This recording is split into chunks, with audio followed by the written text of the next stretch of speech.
This is Terms of Service. I'm Claire Duffy. In June, violence escalated between Israel and Iran. The U.S. military stepped into the fray as well, striking 3 of Iran's nuclear sites. Footage from this conflict traveled quickly, with images and videos of bombings and missile strikes spreading online. It's surreal to be able to watch a violent conflict play out in real time. And it's also frightening to know that not all of this footage is real. It's becoming a bigger and bigger problem. When a conflict breaks out, AI-generated war footage starts to flood social media, misleading people about what's actually happening on the ground. So how can we keep an eye out for this AI-generated footage to know what's real and what's fake? To get some tips, I invited Hany Farid back to the show. Hany is a professor at UC Berkeley, a digital forensics expert, and the co-founder of Get Real, a company specializing in detecting deepfakes. Hany Farid, welcome back to Terms of Service. It's good to be here, Kai. So the last time we talked was about 6 months ago, and we talked mostly about the ways that people can keep an eye out for AI-generated voice scams, but we also talked about the proliferation of deepfakes in general. And I'd love to hear from you. In just the last 6 months, how have we seen deepfake technology, audio and video, advancing? Yeah, as you were sort of framing that question, all that kept repeating in my head is everything has gotten worse. But let me elaborate a little bit. So without doubt, the technology has continued its ballistic trajectory. So images are becoming more photorealistic. Voices are becoming more realistic. I was just listening recently to the latest release of a voice generator where now you can get the AI voices to laugh, to giggle, to say things with imperative, to have emotions associated with the speech, which, usually when you heard those fake voices, they were a little monotone, but now you're starting to see much more emotion in the voices.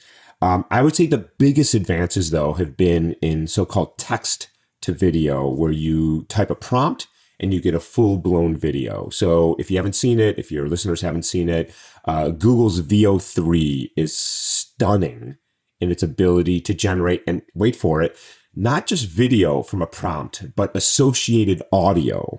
So I can say a person talking saying this, a car racing around the track, and you get the noise of the car, you get sound effects, you get people talking, full-blown text to audio and video, which honestly, I don't remember if I said this 6 months ago when I talked to you, but I probably would have said it is, I thought that we were still 18 months away. I really didn't think it was going to come this fast. And you'd think I would learn because I'm consistently wrong about this.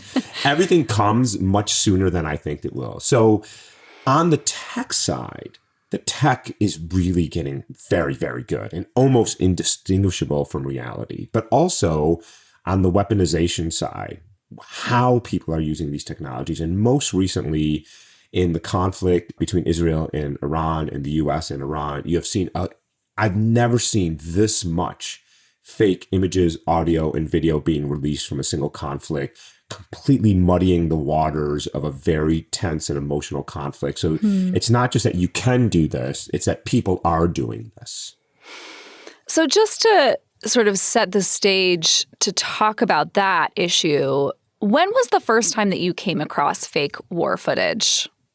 The first time I came across it, if we're talking about AI powered, because certainly we've been manipulating images and video for a long time. And so that's not a fundamentally new idea. But with respect to AI powered fake content, it was during the early days of the Ukraine invasion. We saw state sponsored deepfakes of President Zelensky, deepfake images. And, honestly, when we look at those today, and in fact, I was just looking at them the other day, they're not very good. You look at them and it's like, yeah, this is obviously fake. You don't need somebody like me to tell you that. Right. But almost as soon as the generative AI had been established, we started seeing it. And the only difference between now and say 5 or 6 years ago is just volume, sophistication, and realism. So it's been a few weeks since the violence really escalated between Israel and Iran. as of this recording, the two countries have agreed to a ceasefire, but obviously things are still very volatile. What kinds of footage have you been seeing coming out of that region? AI-generated footage, I should say. So lots of different things. The vast majority of it are fake videos purporting to show bombed out neighborhoods in Israel, bombed out neighborhoods in Tehran, showing downed planes, soldiers being taken hostage, buildings being blown up. And what's been so confusing about this is there has been horrific bombings. There have been horrific losses of life. And in many cases, some of the content seems to be just muddying the waters and adding to the fog of war. Some of it seems to be maybe psyops, where it's state-sponsored activity trying to muddy the waters and scare people on either side of this conflict. But most of it has been showing the damage of strikes and trying to claim victories, if you will. Now, we've all seen other things where people are claiming that Iran has access to fill in the blank type of weapon and then release an image associated with that. We don't really, at the end of the day, know exactly who is doing it and why they're doing it. But we do know that some of it is state-sponsored. Some of it are trolls. Some of it are people trying to monetize. And so there's a host of different actors at play here. But here's what I can tell you. The waters are awfully muddy. Yeah. You don't have to look far for just fake content. And I can tell you, I've talked to colleagues of mine who say, I've sort of given up. Like, I can't tell what's going on. And that's bad, Claire. That's bad when it gets so bad, we're just like, okay, I don't know. I don't know what happened. Yeah, it is very, very scary. I want to talk about that. First, I want to talk a little bit more about how you sort of collect all of this stuff. How did you and your team at Get Real go about collecting and analyzing this fake footage? Here's what's great about my job. I don't actually have to do anything to collect it. People send it to me. I'm here on the West Coast. I wake up most mornings, 6:30 in the morning. And by the time I'm awake, I've already got dozens of emails from reporters around the world asking about images, audio, and video. So they come to us. And then we have to triage them and decide which ones we can spend time looking at, which ones are more critical, which ones are less critical. And then, we're in the business of trying to help the media outlets, the fact checkers, in some cases, the government agencies figure out what is actually real and what is fake. So when the United States attacked Iranian nuclear sites, we saw even more of this footage circulating online. I'm curious if any of the examples of this kind of content have really stood out to you. Anything particularly striking? Two things come to mind. One is 6 months ago when you and I last spoke, if you had asked me about video, I would have said, look, we have lots of great forensic tools that will analyze it. But for the most part, when I see a video, I usually can tell visually that something is off. I can't say that anymore. I honestly, when I look at video now, my first thought is give me my tools and let me start doing my analysis. So that's number one that has been particularly striking. Number two, there was one video that struck me in particular, which was a video purporting to show the bombing of Evin Prison in Tehran. And what was striking about this was two things. One was, as we watched the video with my team, we really couldn't tell. Just visually, there was just nothing. And, we had it on a large monitor and we were slowing it down and frame by frame and looking for artifacts. And we were like, yeah, we can't tell. And then the second part was that the face of the prison seemed to be consistent with other images we have seen of the prison. The writing was the same, the geometry was the same, the windows were in the same place. And you don't typically see that in full-blown text to video because these models are good, but they don't get every detail right. Right. And so we were really perplexed by this. But then there were other things about the video that made us suspicious. Really low quality. There was no audio. It was less than 8 seconds long. And there were just things about it that made us nervous. But the quality of the video was so low that we couldn't run most of our forensic tools and we were left in limbo. And then one of our investigators, Emmanuel Saliba, managed to find an image of the prison that when we lined up with the first frame of the video was almost a perfect match. And this was an image of the prison from more than 2 years ago. And there's no scenario where an image of the prison exactly matches a video from 2 years ago, exactly matches a video from today. And so we were fairly confident at that point that it was fake.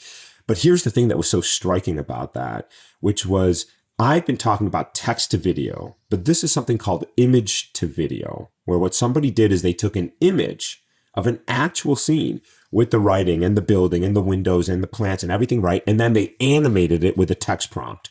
Show this building being exploded. And so it had all of the properties of what you would expect Evan Prison to have, but then of course the rest was fake.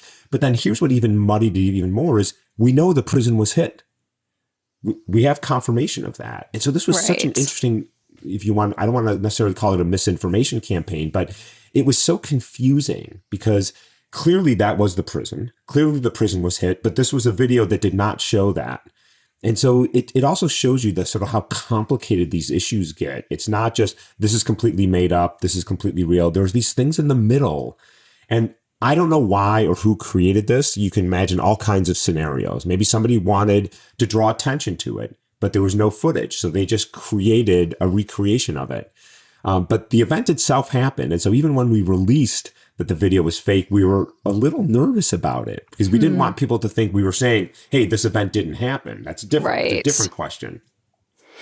So I just want to pick up on something you said there. It has gotten to the point where even you, as an expert who has been doing this for years, now can look at a piece of AI-generated content and not be able to tell with your naked eye immediately that that's what it is. Yeah. Two things. First of all, it's decades, not years, which is even more disconcerting. So I'm pretty good at what I do. Here's the thing. We, on the academic side of my day job, outside of Get Real, we do perceptual studies where we have people look at images, listen to audio, and we ask them, is this AI generated or not? And we explain to them what that means. And even as of last year, images and audio have passed through the uncanny valley. They are almost indistinguishable from reality. And that's in the best possible situation where I sit you in front of a computer. I tell you, half of the images I'm going to show you are real, half of them are going to be fake, which are which. That is not the world of how people consume information online, which is swipe, swipe, swipe, anger, yes, no, please, thank you, etc. So I don't know where video is because we haven't done the studies yet. We're going to, but I can tell you, I am not comfortable making assessments anymore purely visually. And I get this question all the time from reporters. How can the average person tell what's real and what's fake online? And my answer is always the same. They can't. And you have to recognize that you can't. I do this for a living and it's hard. And so my answer is, here's how you can stop being lied to. Stop, for the love of God, getting your news and information from social media. Yeah. Well, I'm now adjusting my questions that I will be asking you later in the interview. How common is AI-generated war footage online today? Do we have any idea how much of it is real or fake? I don't think we do for a couple of reasons. First of all, the internet is just too big to make these measurements, number one. And number two is we only see the surface stuff, right? So by the time I see something, a reporter has sent it to me because it's gone somewhat viral. Right. I'm not seeing the noise that's happening, a few hundred, few thousand views. And I have no idea what's going on things like WhatsApp and private groups and fully end-to-end encrypted Telegram. So we are just completely blind to that. So we are seeing the very, very tip of the iceberg. So I think the reality is we don't know. We just don't know. How is this AI-generated content created? Are there certain content creation platforms that you think are becoming very useful for whoever wants to create this kind of stuff? Yeah, there's sort of maybe three categories of creators. There's what I would call mainstream companies like the OpenAIs, the Googles, big companies with at least some resemblance of corporate responsibility of how their tools are being used. And they have very, very good tools. Yeah. There's then, I would say, the more sketchy platforms that are monetizing this, care less about how it is being weaponized or misused. And then there's a whole open source community where you can do this on your own computer. I can download code and run it on my computer today and generate very good images and video. And where are we seeing the bulk of the content being created that we see spread online? We don't know. We don't have very good provenance right now.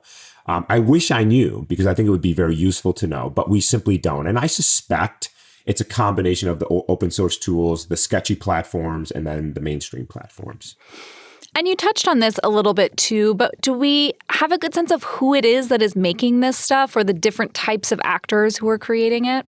Yeah, that's a great question. I wish I knew more. So first of all, this is not my bread and butter. It's not what we spend the majority of our time doing. There are other organizations that try to understand. But I think it is a combination of state-sponsored, along with people who are trolling, people who are simply trying to monetize, and people who are ideologues, who feel very strongly about a position on the conflict, whether it's in Ukraine or in Israel, and are simply trying to push a particular narrative. What the ratio is of those, I don't know. But here's the thing you have to understand is you don't have to be a state-sponsored actor to do this. I mean, it used to be 20 years ago, only state-sponsored actors could push really large-scale, sophisticated disinformation campaigns. A 14-year-old in their bedroom can do this now. And so there's no barrier to entry anymore. From the creation to the distribution side, anybody can be doing this. And so it makes understanding that landscape much, much harder. But here's something you also, we should not let off the hook. There's three major pillars in these campaigns. There's the creation, that's the generative AI tools. There's the distribution, primarily social media and places like Telegram. But then there's the human part. People are clicking and liking and resharing. And there's a very human part of this, because if I could create and distribute and nobody engaged, all right, who cares, right? It washes away. But we are engaging with this. So you don't let the humans off the hook is my point. Right. Well, and I think the trolling piece is such an interesting and important thing to keep in mind is like as soon as people see this stuff starting to go viral, they're like, well, if I make something that I can get to go viral, then maybe I'll make some money through creator incentive programs. Yeah. This is the attention economy. We've all become, all right, well, this got attention, so I'm going to do the same thing, and I can. Right. And so I think there is just some people they're just monetizing it. They may not be ideologues, but they know that they can make money by creating this content that creates engagement because humans are engaging with it. And what do you see just sort of as the broader implications of people seeing more of this fake content online? You touched on this as well, but what does it mean for all of us when we can't tell what is real and what is fake? I think there are three things that worry me. One is people are simply misinformed. Mm-hmm. And then we are not making rational judgments and decisions about what is happening in the world and how to respond to it. Number two is if we are living in a world where so many people see fake content, when we see real content of human rights violations, of catastrophic disasters, people be like, well, all right, maybe that's fake. Maybe I can ignore this. It doesn't matter. That's really worrisome. And three is, it feels to me that the paradox of the internet over the last 20 years is that it was meant to democratize access to information to make us what? Better informed, more thoughtful, more engaged. But what the internet did not do was distinguish between good information and bad information, and arguably favors bad information. And this latest generative AI is adding to that, where it's just polluting the entire information ecosystem. I want to ask if you think the tech companies are doing enough when it comes to the creation of this stuff, the spread of this stuff, what are they doing and is there more they should be doing? Your listeners can't tell, but the smile on your face tells me you know the answer to your own question, Claire. Of course, they're not doing enough across the boards. So could the generative AI companies be doing more to prevent harm from the services? Sure. I think some of them are doing better than others. Google, for example, added invisible watermarks into all of the AI-generated content. That was great. It doesn't help the average consumer online because you need these specialized tools and they are not a silver bullet, but that was great. But other companies did not. And so the bad guy goes to the companies that don't do it. Could the social media companies be doing more? Of course they can. They could have been doing more for the last 20 years. And arguably they're doing less than they were 5 years ago. Could our regulators be doing more? 100% they could be doing more. They're doing nothing. So, of course, everybody could be doing more. But the fact is that there's a lot of money being made here. We're only as good as the lowest common denominator. And once somebody unleashes this technology, the floodgates are open. The regulators have fallen asleep. So there's no reason for everybody not to follow suit. And here we are. This is the mess that we are now living in. We'll be right back with Hany Farid after a short break. Are there red flags, I mean, I know you said very forcefully that this is not something that people should expect themselves to be able to identify. Are there red flags that people can keep an eye out for that maybe would be a tell that you should look further or you should not share right away? Yes, a couple of things. And I'm going to restate something, but if you're seeing it on social media, it's an immediate red flag. But a couple of other things. It's actually not hard to get reliable information. You can do a reverse image search. You can do a fact check. I mean, there are any number, hundreds of very smart, very hardworking investigative journalists, fact checkers out there who are fine. Just do a search, man. Take a breath. Like this won't kill you, you know? So, and I could give you one more, and I'm going to, but I'm going to put a caveat on this, is that have me back on 6 months, and I hope you will, Claire, because I like talking to you. But this probably won't be true what I'm about to tell you. So understand that anything I tell you, anything that you notice almost certainly won't be true in 6 months. Sure. But here's one that is true right now for video. The video generators like the Vios and the Soras and the Runways of the world, they have a pretty limited video clip that they can generate. It's about 6 to 10 seconds. So when you see videos that are made up of a series of rapid 6 to 8 to 10 seconds in length with a hard cut in the middle, you should be suspicious. If you see a video that is only exactly 8 seconds long, which is exactly how long Veo will allow you to make a video, you should be suspicious. Now, that doesn't mean it's fake, and it doesn't mean if it's 12 seconds, it's real, but those really short clips are suspicious. The other thing that if I'm a bad guy and I want to make fake content, I'll have that limit right now, today, but I'll also reduce the resolution of the video. I'll compress it so it's super grainy because it hides a lot of the artifacts. And if it doesn't have audio, maybe that should be a little suspicious also. So again, it's not a hard rule, but I would say the hard rule is you saw it on Instagram, Facebook, and X, run away. This is easy, right? And then there's a few simple things like one that I mentioned, but also understand, no kidding. In 6 months, this probably won't be true. Yeah. Yeah, it is. I mean, I just think the slowing down point is so important. One of the images that you flagged on your LinkedIn that just was so striking to me is like this fake image of a downed plane. And you see the plane next to a town and the plane is like 4 times bigger than the buildings. And it's like, okay, wait, if you look at this for more than 3 seconds, you're like, that's weird. But you have to look at it a little more closely. Can I give you another example of this? During the horrific fires that devastated Southern California, there was any number of ridiculous fake images and video of the Hollywood sign being put on fire. And the first question you got to ask yourself is, really, people on the internet, is this what you feel is the best use of your time? Right. To try to muddy the water and scare people and distract first responders? Really? Like, is this really what you think we need more of? But I'm going to put my anger about that aside for a second. I got an image from I'm not going to say who it was, but a very serious and smart reporter who I've engaged with many, many, many times. And it was a Hollywood sign on fire, and Hollywood was misspelled. And they didn't notice. And I'm like, really? Yeah. And again, I don't think they were being stupid. I don't think that's what it is. But it's, we tend to move really fast. And you said it right. Like, just take a breath, for God's sake. Like, anything that is designed to elicit a response should cause you to take a breath, because that's how you know you're being manipulated. It's clickbait, and clickbait works because we're sort of, monkeys, right? We respond to it. Knock it off. It's my thing. Something else that we haven't really gotten into, but I want to just mention, there is also this thing that happens where somebody will repost an image or a video from an old conflict with a caption implying that it is a new thing. Yeah. Is there a way to stay alert to that sort of deception too? I'm so glad you asked this question, because we've been talking for the last almost half hour about AI, but you can lie with images in lots of different ways. So let's go through a few examples. What you're describing is called a misattribution. Somebody will take a video of an image of a bombing from 2 years ago in the Sudan and post it being like, look what just happened in Tehran or in Israel. So this is called a misattribution. These are actually pretty easy to find with the reverse image search. You can go to Google or TinEye. There's lots of services that do this. You upload an image and it'll show you all previous examples of it. You find something from 2021, done. Right? So misattribution still exists. And by the way, it exists in the Oval Office. Donald Trump held up an image from the Congo from years ago saying this is an image of South African farmers being executed. It was a misattribution, right? So you don't need AI to lie. You've got misattribution, you've got bad photoshopping, you've got cropping, and there's lots of ways to be lied to. AI is just the latest incarnation that is particularly sophisticated.